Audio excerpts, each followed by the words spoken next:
office of the clerk, you look at this and give the chairman, let there be true reflection of the members that have been sitting in the committee. As you have heard from the chairman himself that a majority of them are strangers, implying that there is a problem. Probably it is a copy and paste. Let us proceed. The Honorable Chairman for the ad hoc committee, you can now proceed to the point which you move your motion. Thank you, Mr. Speaker, for this opportunity. I think what you have raised from your point is very important. I think we'll work with the Secretariat to iron out the small issue that is within the membership. So allow me, Mr. Speaker, to go to committee observations. The ad hoc committee observed that the 21 days was not adequate to gather information on the sensitive matter of insecurity in our urban areas of the county. 7.0, committee recommendation. The committee recommends to seek leave of the House for additional 21 days to enable the committee conclude its findings and write a report for presentation in this honorable House. 8.0, acknowledgement. Mr. Speaker, sir, allow me to take this opportunity to thank all members of the ad hoc committee on insecurity for their valuable input during the investigation and deliberations. Mr. Speaker, sir, on behalf of ad hoc committee and pursuant to Section 14 of the County Government Act 2012 and Standing Order number 107, it is my pleasant duty to present to this House the ad hoc committee's progress report on insecurity, signed by myself, Chairperson. Thank you, Mr. Speaker. Okay. Seconder. I call upon my able Vice Chairperson, Honorable, I think she is away on official duties. I call upon my member, Honorable Patricia Kemboy. All right, thank you. Seconded. Honorable members, I now propose the question that this House adopts the progress report of the ad hoc committee on insecurity in the urban areas of Kericho County. So the floor is open. I ask the Honorable Leader of Majority and then the Honorable Hezron Gatis.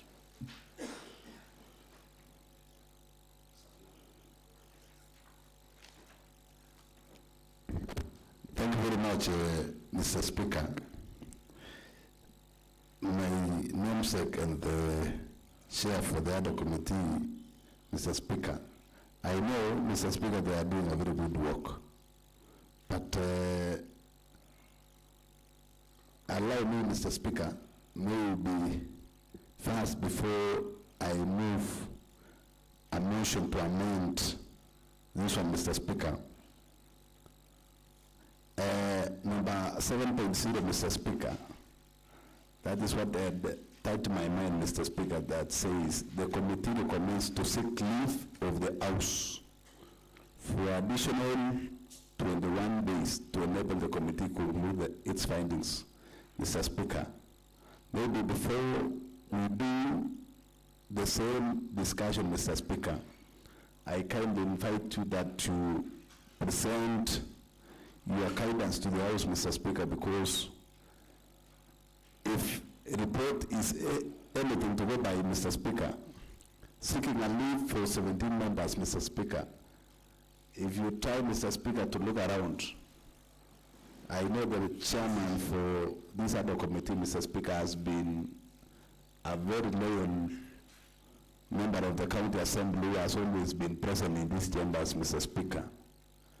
Given now that if this report is anything to go by, Mr. Speaker, that we have 17 members seeking leave of the House, Mr. Speaker, that means they will not be present in the chambers, Mr. Speaker.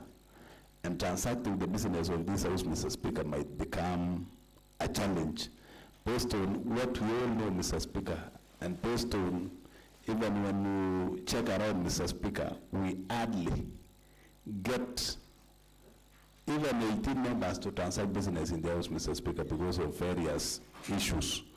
Now, I will only support this report, Mr. Speaker, if we scale down the membership in the report as it was communicated, Mr. Speaker, to strictly 9 members. And Mr. Speaker, maybe if you'll allow me, we move an amendment to 6.0 committee observation, Mr. Speaker, that the ad hoc committee observed that 21 days was not adequate to gather information on the sensitive matter of the insecurity in our urban areas of the county. We are alive to the fact, Mr. Speaker, that the lifetime of these other committees, Mr. Speaker, is always restricted to 21 days, Mr. Speaker, based on our standing orders. If you will allow me, I move an amendment to read the ad hoc committee observed that 21 days was not adequate to gather information on the sensitive matter of the insecurity in our urban areas of the county. The committee recommends to seek leave of the House for additional 14 days to enable the committee conclude its finding and write a report for presentation in this Honorable House. I therefore invite Honorable Edwin Atanui to second my amendments, if it is allowed, Mr. Speaker. Thank you. So, just the Honorable Majority, before you sit down, let me get you again on the proposal of amendments, if you don't mind. You can say it again. Thank you very much, Mr. Speaker. My amendment is basically to reduce from 21 days based on what is within our standing orders, Mr. Speaker. And this one now, given that the report should be tabled within 21 days, Mr. Speaker, and giving them exactly 21 days outside, Mr. Speaker, means we will not be within the law, Mr. Speaker, and therefore my amendments will read .70 committee recommendations. The committee recommends to set leave of the House for additional 14 days to enable the committee conclude its finding and write a report for presentation in this Honorable House. And I invite Honorable Edwin Atanui to second, Mr. Speaker. Okay, before I allow that amendment to this motion, yes, you can take your seat, the Honorable Majority. Let's give to the Honorable Chairman for the ad hoc committee to give us reasons, to give to the House reasons why he needed 21 days and to back up his case, so that even as we say we want to reduce it to 14, we may allow the amendment, the House may pass it, and then tomorrow the 14 days may not be sufficient for them. That is just, let's get to hear from Chairman. Can you clarify why you need 21 and not 14 days? Thank you, Mr. Speaker. The reason as to why we are seeking for 21 days is because of the sensitive matters to do with the security. You see, when we book an appointment with the OCS, OCBD, DCI, because of the kind of protocol and the sensitive matters that they are doing, we keep on missing opportunities to go and shed light with them. So the sensitive of the matter is that is making we seek the days to be prolonged. So it might even need more days, but we are strictly working on 21 days deadline. All right, thank you. And then another thing is that the extension of this time does not have financial implication. Is it because you are sitting within the premises here calling for those witnesses? Yes, the Honorable Emeritus Leader of Majority.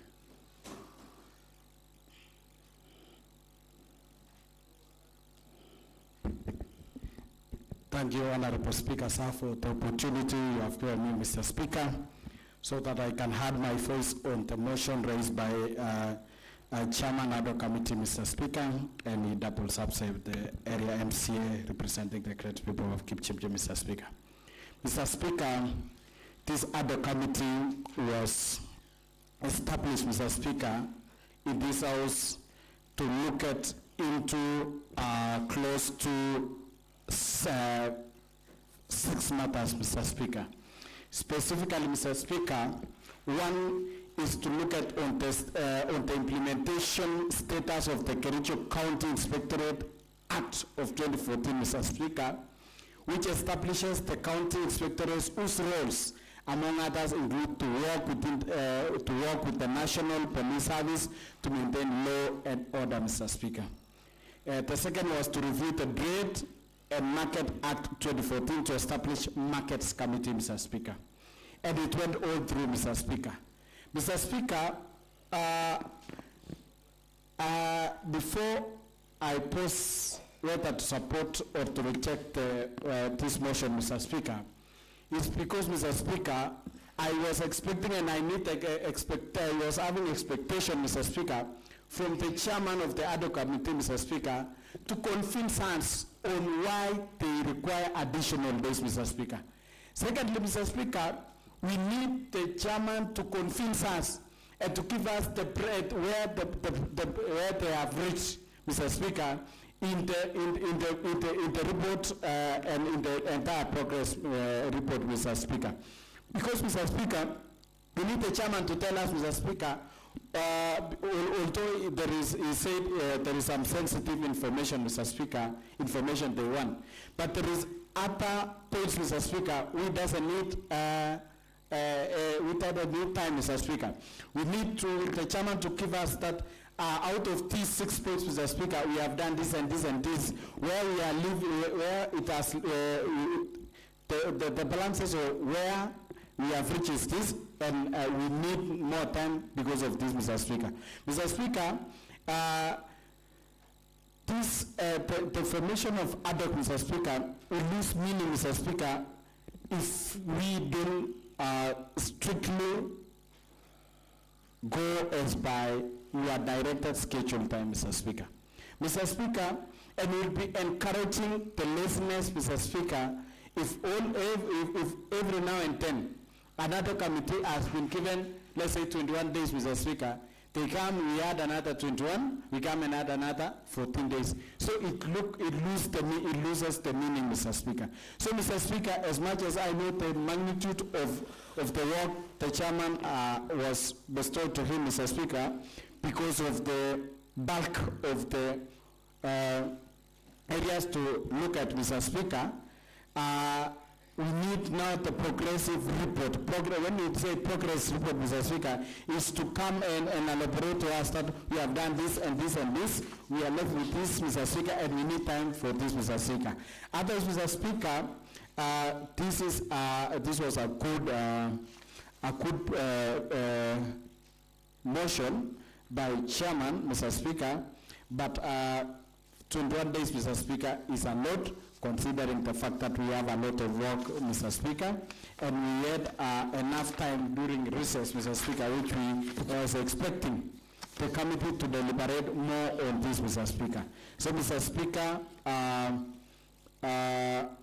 through your indulgence, I'll support the number of days you will direct the committee to, but we need the chairman while replying to convince us further, Mr. Speaker, so that when we'll be responding to when we put the question, Mr. Speaker, we'll be much convinced. Otherwise, we need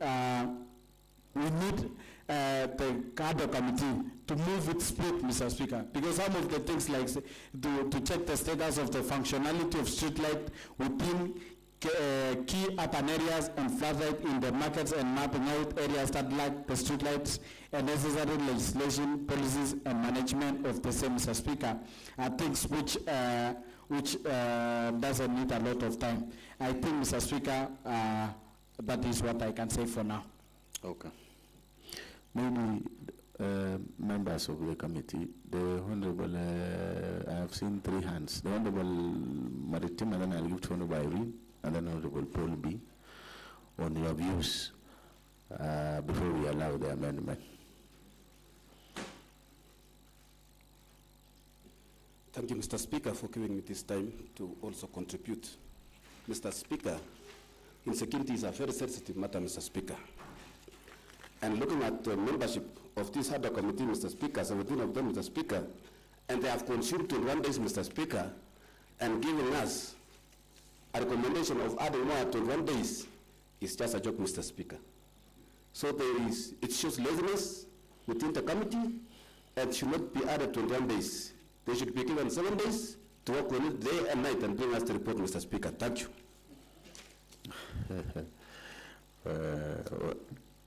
Honorable members, okay,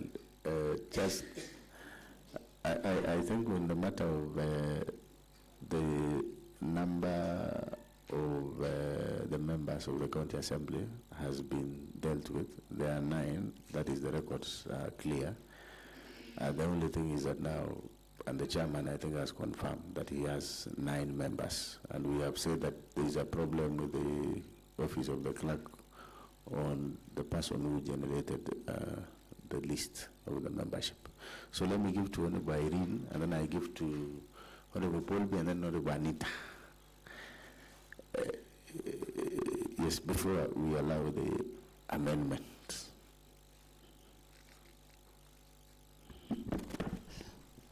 So thank you, Mr. Speaker, sir, for giving me this chance to say also something on this ad hoc committee. I will not debate on the number of people because I'm not the chair. I'm a member to that particular committee, ad hoc committee. The number of days that we were given, the 21 days, but unfortunately we were not able to beat that deadline because of the weighty issues that are surrounding the security matters. We've gone severally outside the precincts of the assembly. We've collected information, and I think the state of the country as it is right now, it has even made it hard for us to handle this committee. The people we were supposed to invite to this assembly included the security personnel who are currently dealing with the security of this country. So they have not had time to come because of that. So it is giving us hard time.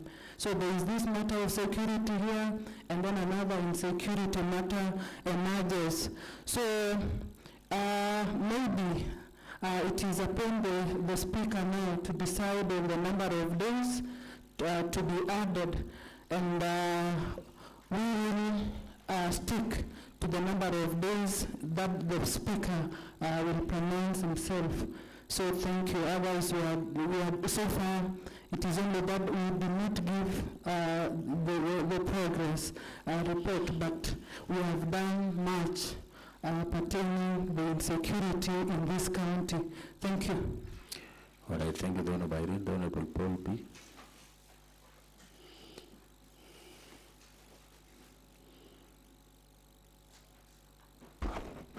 Thank you very much, Honorable Speaker, for giving me this chance to contribute on this ad hoc committee. Honorable Speaker, we've heard what the chair has said. And looking at the composition of this committee, even though it's not clear to me who are the members, but if the chair will speak openly, because I've been talking with him, I don't believe that the composition of this committee is a committee that are very, very lazy. Having been given 21 days, Honorable Speaker, looking at the weighty matter of insecurity in this county, I don't think we still need to add them some more time, because 21 days they were supposed to move with rapid speed and take the matter so seriously for the report to be out. Honorable Speaker, I think we need to relook at the composition first. Number two, because all the time, chairman used to complain about the membership in terms of attending the meetings. Even if we have them more 21 days, we're not certain that they will bring a report that will help this county. So first, we need to look. Did the members understood what they were supposed to do? Did they show some seriousness on this matter? So to me, Honorable Speaker, before we even have them some more days, because this is an issue that is affecting us. During that time when there was a lot of insecurity in this county, I then to believe that everyone was so concerned. So by going out for 21 days and then coming back here to tell us that they need some more 21 days, it's not realistic. So it's upon you, Honorable Speaker, but to me, first, they need to show us what they did in those 21 days, what they collected for us to accept that they be added some more days. But first, to me, Honorable Speaker, we need to know who are these members. Are they serious? Do they understand the weighty issue of insecurity in the county? When we talk of people being killed, how do you take it as members? And that is why I said in the morning, Honorable Speaker, that we need to be serious as members. Why are we here? Are we playing our role well? It seems we need to be taken back to some induction courses, Honorable Speaker, for us to catch up, because everybody is on his own. We are doing some other things, yet our county, is getting finished. This matter, we should address it well, and we should speak it well. For me, I don't think they still need some more time. If they'll be added some time, maybe about 7 days. But talking of 21 days, Honorable Speaker, that is wasting our resources. Others, thank you, and please consider, if need be, just give them 7 days to come up with that report, because I know there are areas, very small areas now, they need to visit. Otherwise, the entire report, they should have captured with the DCI office and then get what is happening in the other county. Thank you very much, Honorable Speaker. All right, thank you, the Honorable Paul B. The Honorable Anita Mibai.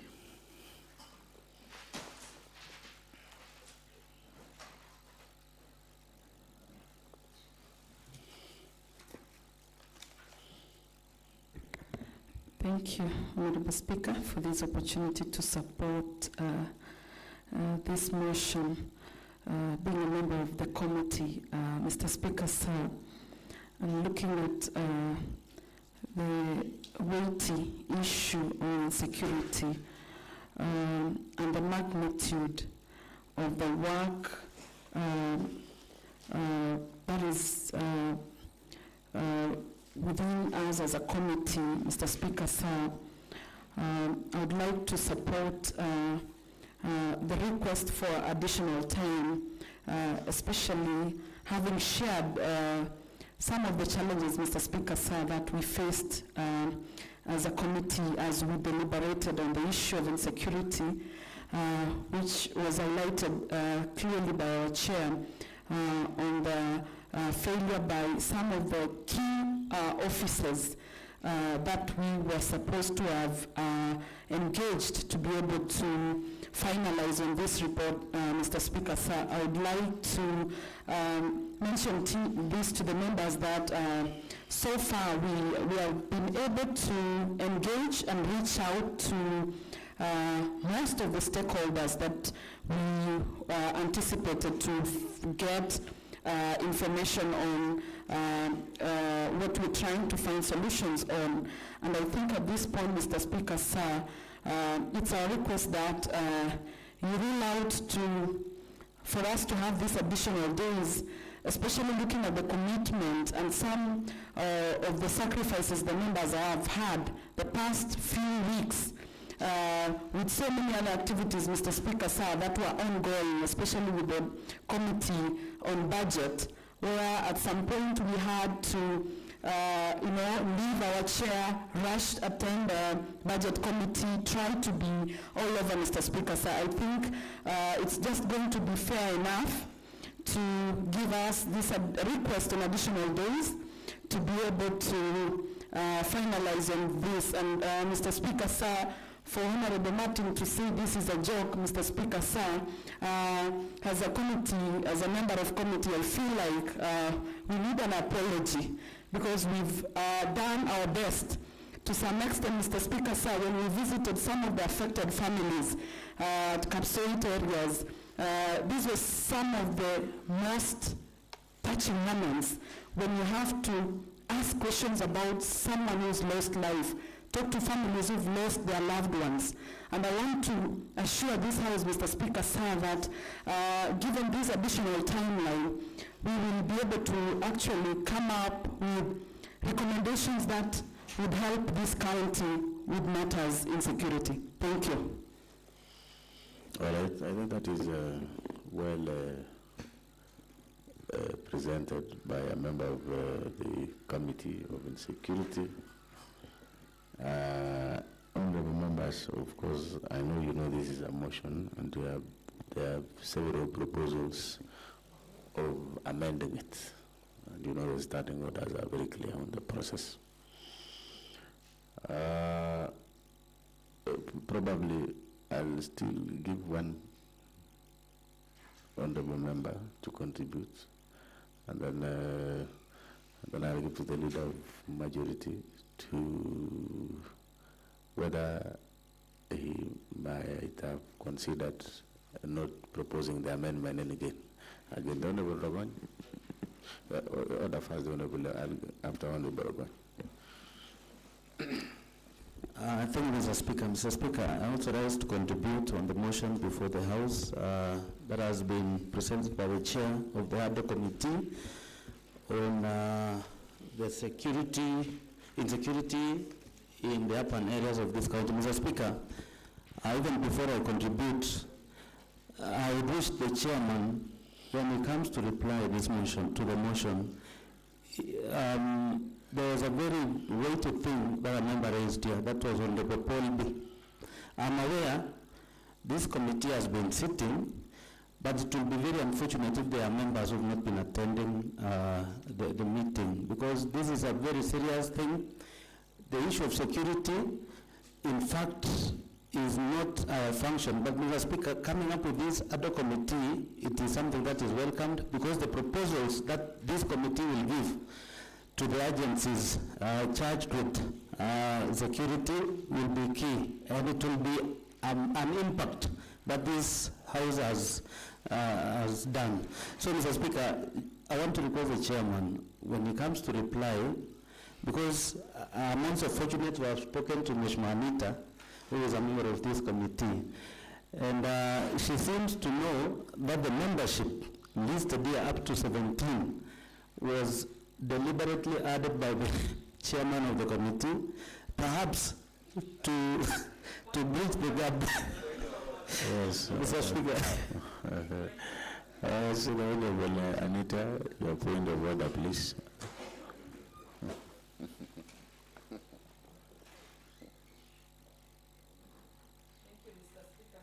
I stand on a point of order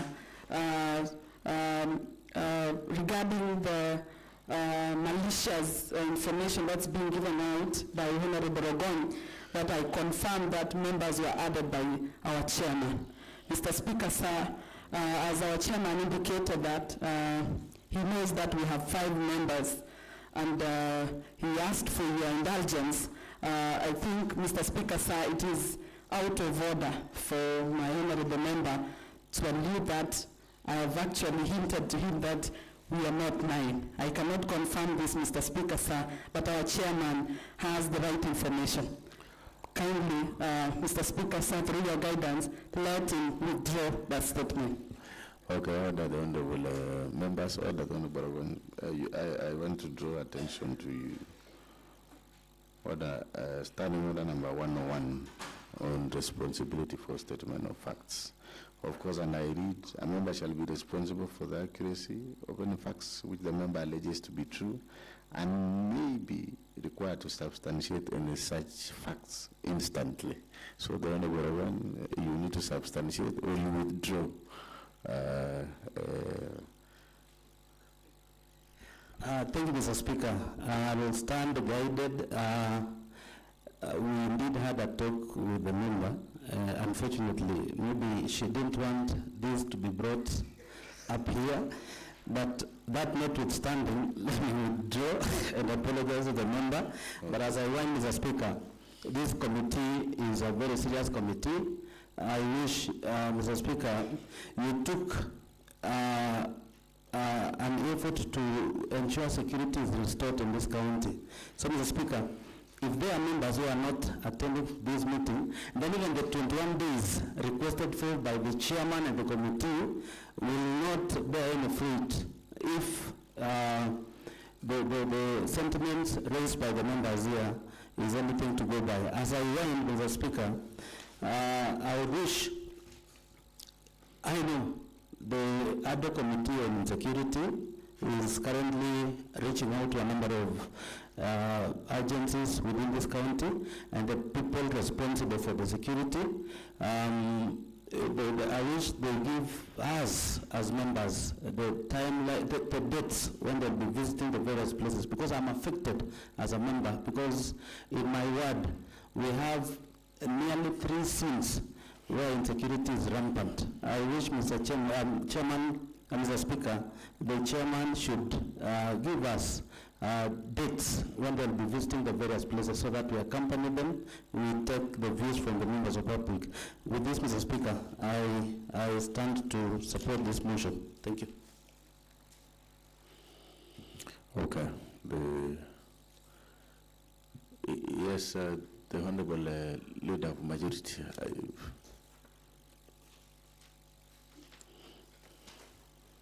Thank you very much, Mr. Speaker.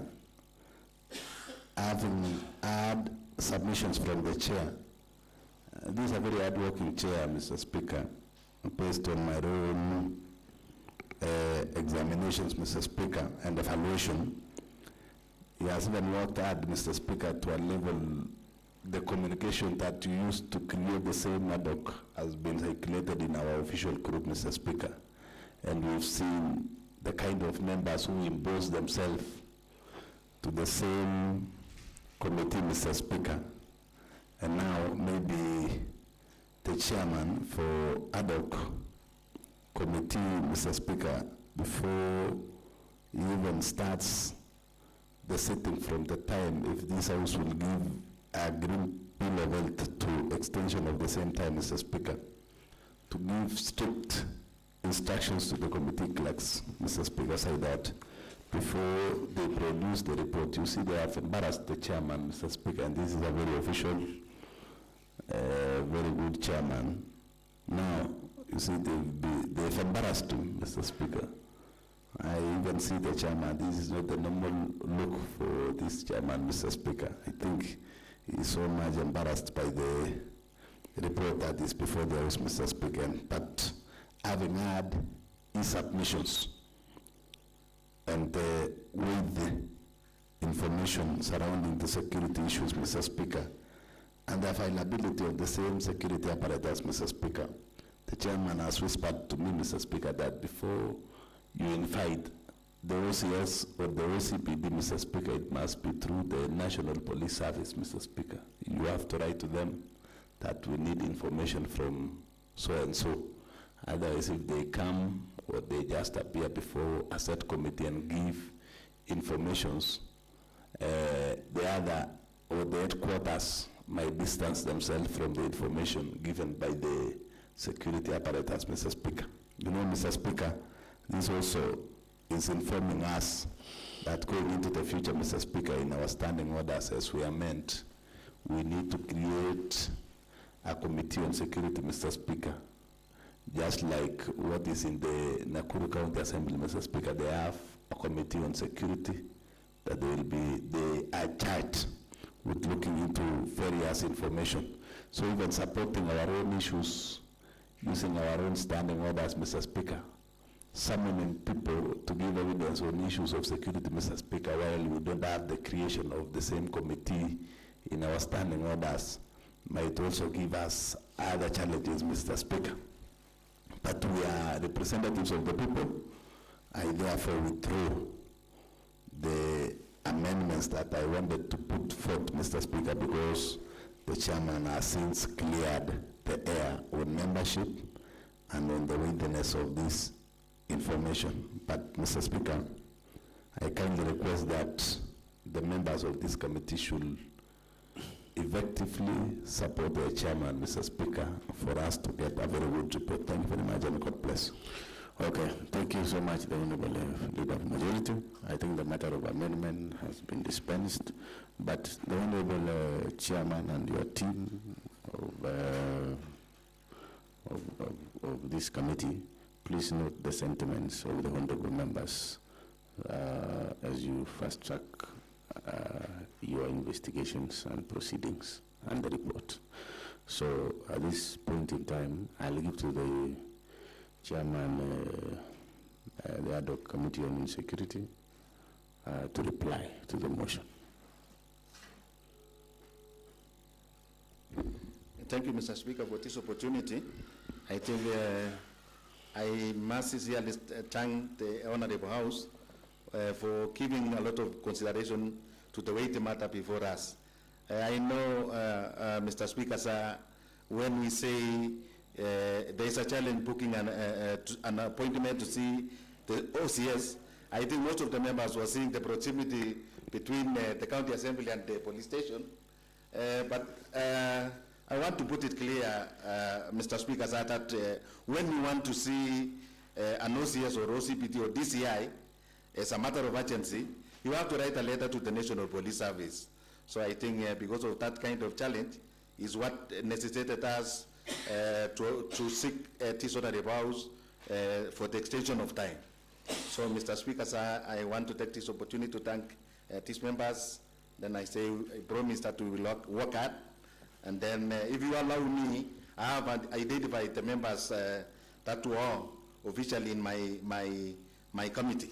Yes, we can proceed and read their names. Yeah, so I want to read out, and then I want to urge members to note with a lot of seriousness, or if they have where to write, they can proceed to write.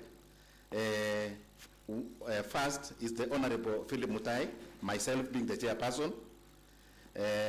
Second is Honorable Evelyn Jebuagen, that is the vice chairperson.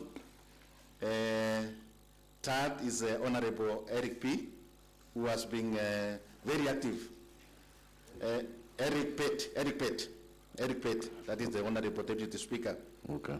Fourth is Honorable Anita Mibei, who is a very active member.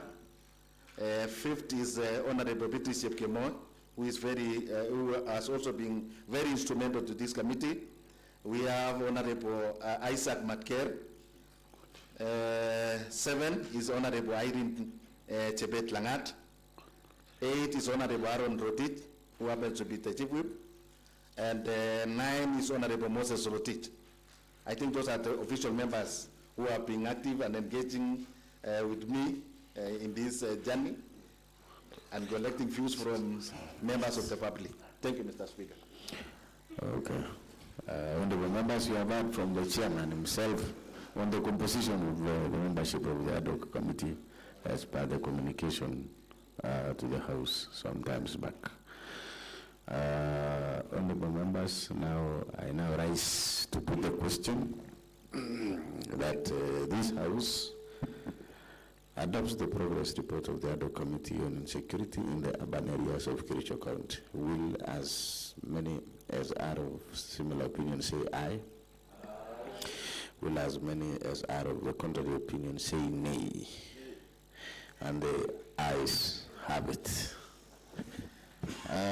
Honorable members, before we conclude, just as a matter of concern, I know we have dispensed everything in the order of business, in the order paper, but this goes to the leadership of the House led by the leader of majority, the Honorable Philip Rono, and the other leaders, including the majority chief whip, on the conduct of honorable members, particularly in attending the plenary. Honorable Leader of Majority, as you can see, you have also raised the same concern that the honorable members of this county assembly are very busy on important days where they are expected to be in here so that they can prosecute matters that are very important to their constituents. It is unfortunate that we have to deal with this issue for very many for a long time, and it's also unfortunate that the members who are here this afternoon are nearly the members who are always constant when it comes to attending plenary. The Leader of Majority, please talk to your honorable colleagues so that they can do the honorable thing of ensuring that they are always here to represent their people. I hope you, the Honorable Leader of Majority, you will pass the message, but as an assembly we are considering calling out those members who doesn't attend plenary so that the members of the public can know who is doing what and who is not doing what. It's so unfortunate that we have to come here and then the only members who are here. I can single out one, Peter Kemoy, who is never absent, always here. Same case with all of you who are seated here, but there are others who have missed intentionally. And Honorable Leader of Majority, we shall be consulting our biometrics. As you know, the standing orders are very clear on the sittings. If you miss, you are likely going to lose your job. So, but the more important is that honorable members to do the honorable thing of ensuring that they are here so that they can represent, or they do the work of representation, which is their primary job. I hope the Leader of Majority, you have noted that. Okay, thank you so much. So honorable members, there being no other order of business, this House stands adjourned until next week, Tuesday. Should be 9th July 2024 at 9:30 a.m. Thank you and have a good